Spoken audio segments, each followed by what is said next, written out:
Hello viewers, வணக்கம். இன்றைக்கி வந்து உளுந்தங்களி எதுக்கு சாப்பிட்லாம்? மூட்டு வலி, இடுப்பு வலி, கை கால் வலி இதுக்கெல்லாம் வந்து சாப்பிட்லாம். இது வந்து உருட்டு உளுந்தம்பருப்பு, அதை கரு உளுந்தம்பருப்பு உருட்டு பருப்பு வாங்கி அதில் பச்சரிசி இதில் வந்து வறுத்துட்டு நம்ம மிக்சியில் போட்டு அடித்து ஸ்டோர் பண்ணி எப்போ வேணாலும் வச்சுக்கலாம். இது வந்து இன்ஸ்டன்ட்டு தான், எந்த ஒரு கலப்படமும் கிடையாது. இது வந்து மூட்டு வலிக்கு, கை கால் வலிக்கு, நரம்பு பிடிச்சி இழுக்கிறதுக்கு, அப்புறம் வந்து இந்த ஐடி கம்பெனியில் வேலை பார்க்குறவங்களுக்குலாம் வந்து இடுப்புலாம் ரொம்ப வலிக்கும், நரம்பெல்லாம் பிடிச்சி இருக்கும். கை கால் வலி இந்த பெரியவங்களும் சாப்பிட்லாம், சின்ன பிள்ளைகளும் சாப்பிட்லாம். அதாவது உளுந்தம்பருப்பு, உளுந்தம்பருப்பு, கருப்பு உளுந்தம்பருப்பு, பச்சரிசியையும் வறுத்துட்டு மிக்சியில் போட்டு அடிச்சுக்கலாம். இந்த பருப்பு பொடி இது வந்து 1 மணி நேரம், அதான் ஒரு சின்ன டம்ளருக்கு 1 டம்ளர் வந்து போட்டு இது 1 மணி நேரம் ஊற வச்சா போதும்.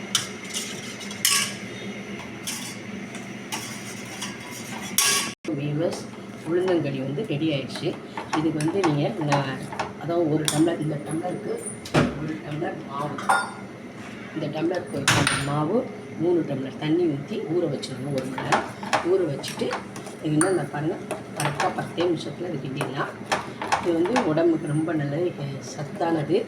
இது வந்து நான் வந்து சர்க்கரை ஆட் பண்ணியிருக்கேன், ஆனால் ஜீனி மட்டும் ஆட் பண்ணாதீங்க. சர்க்கரையோ, நாட்டு சர்க்கரையோ, வெல்லமோ, இல்லை கருப்பட்டியோ இதை வந்து கலந்துக்கலாம். சில பேருக்கு நெய் டேஸ்ட் பிடிச்சா நெய், இல்லைன்னா மோஸ்ட்லி வந்து நல்லெண்ணெய் ஊற்றலாம், ரொம்ப நல்லது, ரொம்ப நல்லாவும் இருக்கும்.